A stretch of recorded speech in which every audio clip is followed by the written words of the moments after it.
अरे अभी बहुत जगह चुनाव होने वाला है। जैसे अभी महाराष्ट्र में चुनाव होने वाला है, हरियाणा में होने वाला है, केरला में होने वाला है, या कुछ जम्मू कश्मीर में होने वाला है। जहाँ कहीं भी चुनाव होने वाला है, वहाँ का जो हमारा स्टेट यूनिट है, उसकी बैठक हम लोग बुलाएंगे। बैठक लेने के बाद और एनडीए के जो बड़े लोग हैं उनसे हमारी बात होगी। सम्मानजनक मुझे समझौता यदि मिल रहा, समझौता हुआ तो ठीक है, नहीं तो वहाँ का जो स्टेट का जो पदाधिकारी होगा, स्टेट जो संगठन है, उसकी जो बहुमत की जो राय होगी वो पार्टी उसको फैसला करेगी। सर, आपका चुनाव में सर 1.5 साल का वक्त है। बिहार के संदर्भ में अगर हम बात करें तो 1.5 साल में किस तरह की तैयारी आप लोग करेंगे और क्या आप लोगों के आगे गोल सेट? बिहार में हमारी पार्टी का संगठन था, आज भी है, और आज से नहीं, जब 2000 ईस्वी में पार्टी का निर्माण हुआ था, उसमें हमारे बड़े भाई साहब पासवान जी के द्वारा निर्माण हुआ था। और उस दिन से हमारी पार्टी का संगठन है।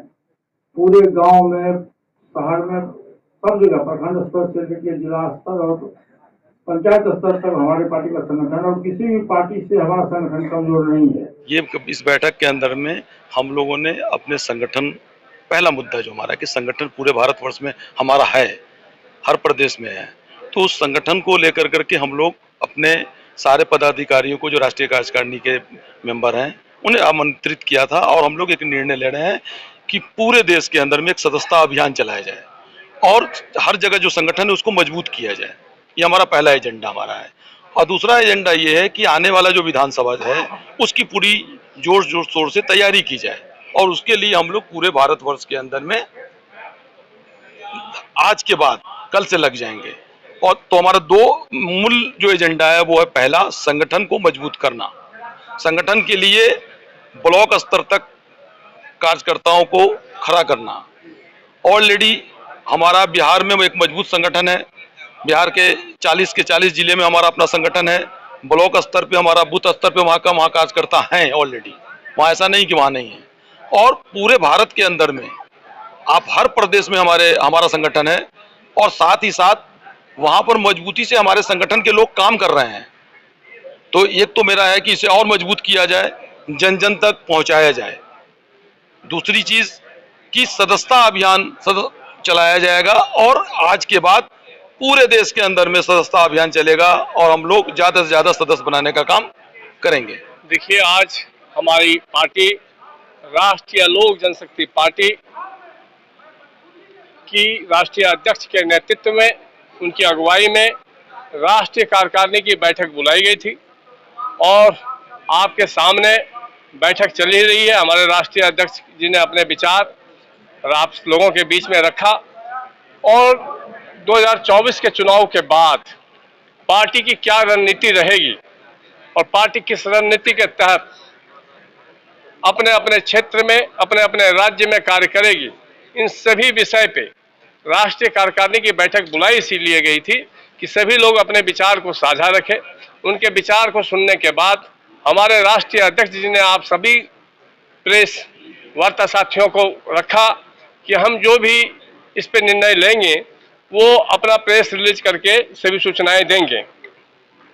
तो निश्चित रूप से हमारे राष्ट्रीय अध्यक्ष और हमारे पार्टी के समस्त कार्यकर्ता और नेता काफी सक्रिय और समर्पित होकर के संघर्ष करने के लिए तैयार हैं, क्योंकि किसी भी राजनीतिक पार्टी में सड़क से संघर्ष करने का ही एकमात्र रास्ता है।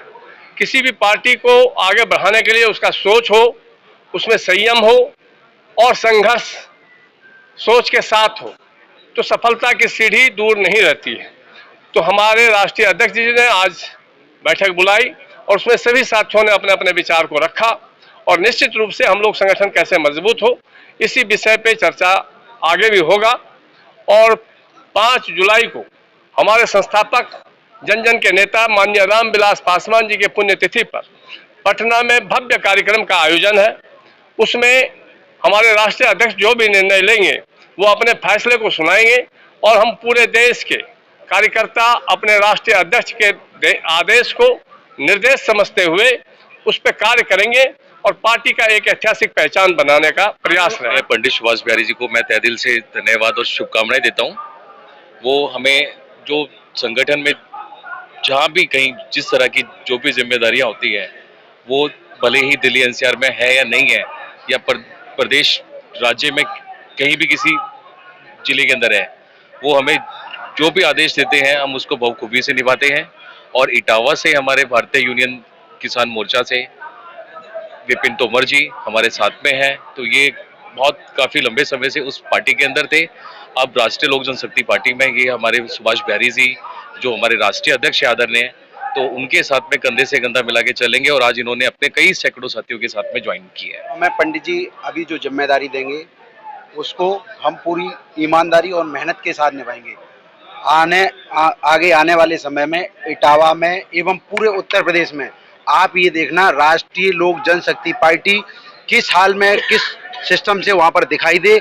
80 की 80 सीटों पे आप ये देखना कि राष्ट्रीय लोक जनशक्ति पार्टी का बाहुबल दिखाई देगा और वहां पर हर जिले में जिला अध्यक्ष दिखाई देगा, हर ब्लॉक में हर तहसील में कार्यकर्ता दिखाई देंगे और वहां पर उत्तर प्रदेश में आप आगे आने वाले समय में देखना पंडित जी का एक बार हम लोग नाम रोशन करेंगे, सुभाष बिहारी जी का नाम रोशन करेंगे, पशुपत पारस जी का नाम रोशन करेंगे। जय जवान जय किसान। आगे जो चुनाव 2025 में जो होने वाले चुनाव के अंदर कुछ ऐसी नीतियां बनाई गई हैं जिसके अंदर हम लोग या तो एनडीए अपने साथ रहेंगे और या अलग लड़ेंगे, इसके लिए आदेश करें। हमें पशुपति पारस जी राष्ट्रीय अध्यक्ष हैं और जो भी प्रोग्राम की जो जिम्मेदारी है हमारे दिल्ली प्रदेश की ओर से, क्योंकि हम लोग दिल्ली के प्रदेश अध्यक्ष होने के नाते ये हमें सौंपी गई कि इसको प्रोग्राम को सफल बनाने के लिए। और माननीय श्री राष्ट्रीय लोक जनशक्ति पार्टी के अध्यक्ष पशुपति पारस जी ने अभी आपके सामने बहुत सारी बातें और देश को और पार्टी को जो संगठन है, हम लोग दिल्ली की बात कहें तो हम दिल्ली के अंदर ऐसा पार्टी का संगठन खड़ा कर देंगे जिसमें पार्टी एक अपना एक निर्णय ले सके और हम लोग कोशिश करेंगे सभी सीटों पर हम लोग चुनाव लड़ाएं, चाहे गठबंधन हो या ना हो, मगर हम लोग राष्ट्रीय लोक जनशक्ति पार्टी के नाते प्रदेश अध्यक्ष के नाते ये ऐलान करता हूं कि हम लोग सभी सीटों पर चुनाव लड़ाएंगे।